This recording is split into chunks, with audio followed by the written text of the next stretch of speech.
Hello and welcome to episode 19 of Wizard Weekly, where we bring you news and humor from around the spiral.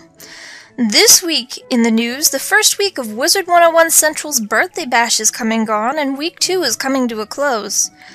There's been many a winner and there is room for many more, so make sure to check out the link to the contest forums below. If you're looking for something to listen to while you're working on your contest entry, or just cruising around the spiral, the new Now, that's what I call Music 39 CD now comes with codes that are good for a Wizard 101 membership, crowns, or a rare in-game item. You can buy the CD online or in stores, so grab your copy today. If you feel the need for some protection while CD shopping, you can wander on over to the Crown store and pick yourself up a samurai pet. You wouldn't think that someone with a long pointy stick would be all about healing, but this Bushido bovine offers you a unicorn card at baby, the possibility of providing a pixie card at teen or adult, and has a rare chance of learning the sprightly talent. While he's a heck of a healer, this guy looks to be more for derby races, though with a pedigree of 61, anything is possible. He's available on the Crown Shop for 7,500 crowns, a price that has some wondering if this bipedal burger is worth it. Finally, along with our samurai friend, Kingsisle has slipped a few new furniture items into the Crown Shop as well, with some rather rare items like a new painting and a well-traveled suitcase. I could have used that suitcase as I was traveling around the spiral looking for some of the Topsy Turvy Tourny, but alas, the matches were full and the ones I could find were already jam-packed with spectators. The tournament is in full swing though, and competitors are quickly moving closer and closer to their ultimate goal, total victory. With a first place prize of 60,000 crowns, I can't blame them. That's 120 pies! Wizard Weekly would like to send out a congratulations to Catch Us If You Can, who took home the first place prize in the first ever 2v2 pet derby hosted by Caspian. This week in Better Homes and Gardens, we'll be wandering around the woodland home of Professor Nomnom. The good professor is all about the environment and has planted a lush forest outside of his castle where he can wander aimlessly or just relax by his calming fountain. If he's feeling more adventurous, he can head to his treehouse, which has a great view of the west wing of his castle and his arcade.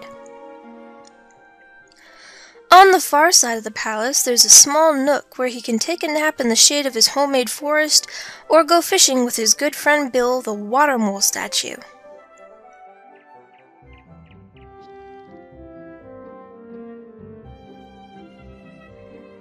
His forest seems to have overgrown his arena even, where his plants watch competitors go toe-to-toe for a celestial PvP trophy, which was just recently stolen. For those who just want to have some fun, you can slip around the side of the arena and enjoy his immense arcade, which has all the flash games for your enjoyment.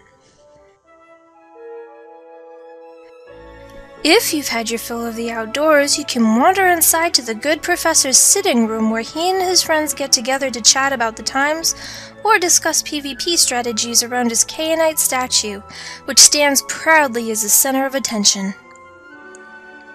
While he's on his own, he'll practice piano in the corner or play with his levitating toy train set, of which he's quite proud. You'd better not mess with it, though, or you'll end up in his dungeon, which is tucked away right behind a hidden panel. If you haven't been locked away, you can head up the stairs to his kitchen and dining room, which is ready for all occasions with party drinks and pies set out ready to entertain. It looks as though his friends forgot to clean up after their last party here because the spent piñata is off in the corner. If he happens to be dining alone or just with a couple of friends, Professor Nomnom has set up a small dining table off to the side. A little-known fact about the professor is that he's actually a Pigswick transfer student and he enjoys teaching students about the Tempest School in his classroom downstairs. Students can study in his crystal cellar where, if you look up at just the wrong time, you can actually be blinded by science. After a long day of teaching, he can retreat to his bedroom to grade papers or just turn in for the night. Perhaps he'll slip into his hidden crafting room where nobody can find him and create something fun to take his mind off teaching.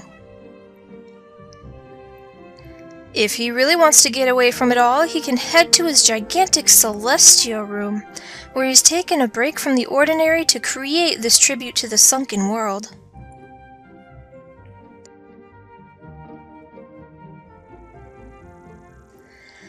While Professor Nomnom's home may look pretty ordinary, he has used a bunch of simple glitching techniques to subtly make his house look more realistic, which makes it unique and interesting. Well, almost subtle.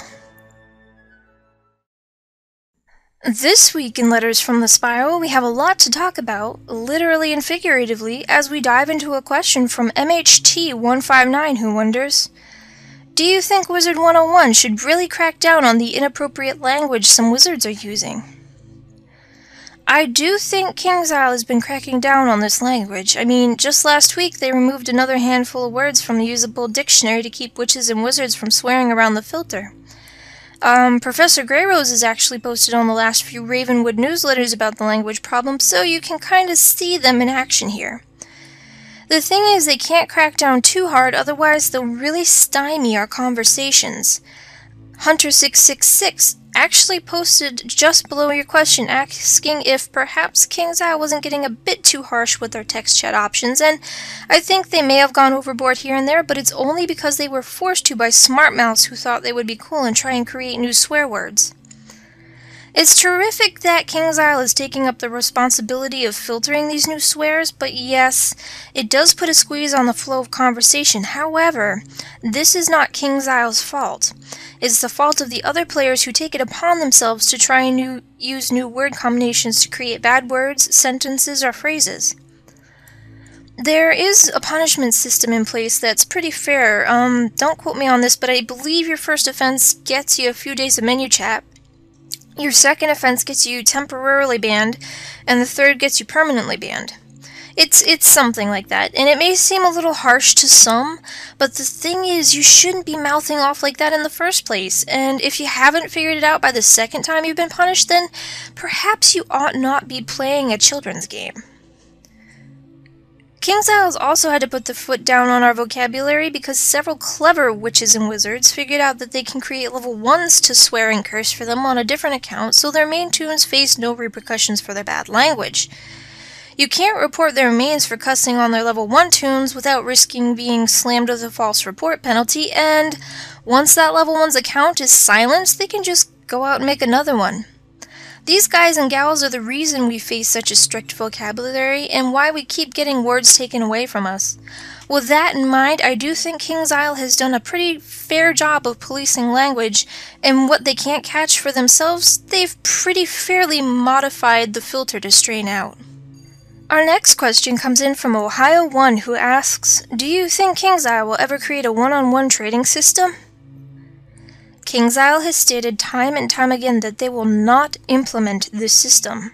As a matter of fact, Prospector Zeke actually posted in the frequently asked questions forum on the Wizard 101 message board stating that we will never see a system like this, so no, we will never see a one-on-one item trading system.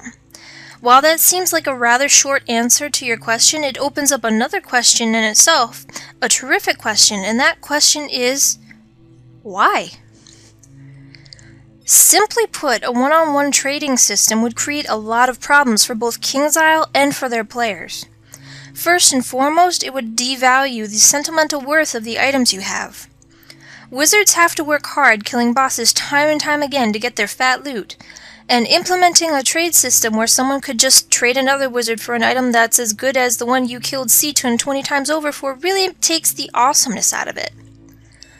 Secondly, some lesser honest wizards would see fit to scam people out of their gold or better items using this system. It would create turbulence in the game that's totally unnecessary, and Kingsisle would have to deal with hundreds of wizards who were scammed by such a system, as well as the scammers themselves.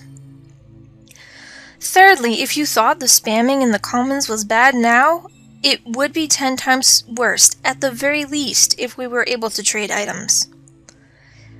Finally, even if it was an item for item, system, many wizards would want to be able to trade for gold, and eventually the demand for the item for gold system would become so monumental, Kingsisle would either have to add the system or take away trading completely to stem the flow of demands. This opens up the trading system to gold farmers who, for real-life money, will try and sell you gold via this trade system, which will hurt Kingsisle in the long run, but hurt the players even more. You see, gold farmers don't play the game traditionally. They typically use a program called a bot to do their work for them to maximize manpower and therefore profit. However, since Wizard 101 is a turn-based card system, it is incredibly hard to write a bot program for, which would force the gold farmers to either have, they could buy an account and level a wizard, or they could go the much easier route and just hack into pre-existing accounts and steal their gold and items to trade off. So as frustrating as not being able to trade your Wand of Awesome for your friend's Wand of Win is, it would be a lot less frustrating than having to get your account back once it's been hacked and stripped of all its possessions. These are the reasons we don't have a one-on-one item trading system, and I think they're pretty sound ones. Our last question comes in from FFHSD, who wonders, will pets ever give critical and/or block rating as a talent? I doubt it. Right now, both critical and block rating are available to wizards of a certain level only, and you can only really get it on Celestia and Wintertusk gear. This gear can be traded to your lower level toons, sure, but they can't wear it until they've reached that level. This keeps PvP and regular gameplay challenging but fair. If you were able to breed a pet with critical or block talents, it would, or at least critical, you'd be able to trade this pet to your lower level toons, and you could basically wreak havoc on the arenas or on the streets with this critical rating. Even though the critical strike rating would be rather small, you'd have to remember that it scales with your wizard, so at lower levels, even 5 critical strike rating could be game-changing. So, if we ever see critical strike or block on a pet, Kingsisle would have to put a limit on that particular pet, which just seems silly. That's all for this week's Wizard Weekly. Thank you for tuning in. Don't forget to join us next week for more news and humor from around the spiral and an interview with our super secret guests. Happy weekend, everybody! He's available in the Crown Shop for 75... I messed that up. Just cruise the spiral. The new... Now! That's... Wow. Wait. Is it now or wow? I don't think that Kingsisle's been cracking... Oops, I do think. I don't... what? I don't think... I do think. Why do I keep saying... This week in the news... Excuse me.